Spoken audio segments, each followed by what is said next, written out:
So there was a war powers resolution in the U.S. Senate today. This was on Donald Trump and Venezuela. Now, this was to limit any further action by Donald Trump or anybody else in Venezuela militarily without the approval of Congress. Not just notification after the fact, but actual approval. And like 7 Republicans sided with Democrats to pass it, something like that.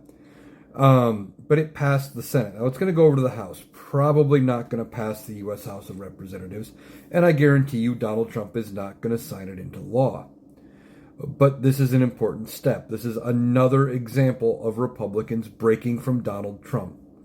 It's another crack in the facade of everything going on where they're saying enough is enough. They're not quite at the point of getting rid of Donald Trump completely, but they are showing cracks. And that tells me that Donald Trump does not have as tight of a hold over the Republican Party as it appears. And ultimately, they are going to end up breaking from him at some point and going ahead and moving in a different direction. Now, Donald Trump, for his part, turned on the Republican members that voted against him in this case, basically saying that they voted against national security and they should all be voted out of office. And this is exactly what would happen with Donald Trump. He is going to burn the Republican Party down with him on his way out the door.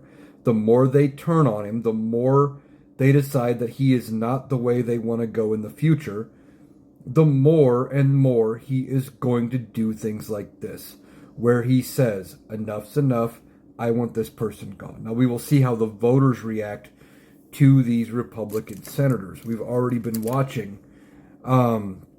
the U.S. Senate, and even though it is going to be a hard fight, it is possible that the Democrats pick up the Senate in the midterms. And if Donald Trump is going after Republican senators, this could end up being something that actually helps the Democrats pick up the Senate. And I know Donald Trump is too stupid to realize that he is helping Democrats. So Republican senators have passed a war powers resolution trying to limit Donald Trump's powers in Venezuela. We will see what the House of Representatives does with it, if it even passes.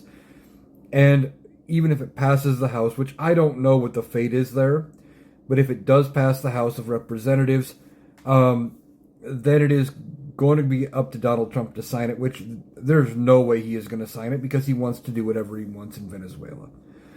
But this is forming the beginnings of cracks in the Republican Party.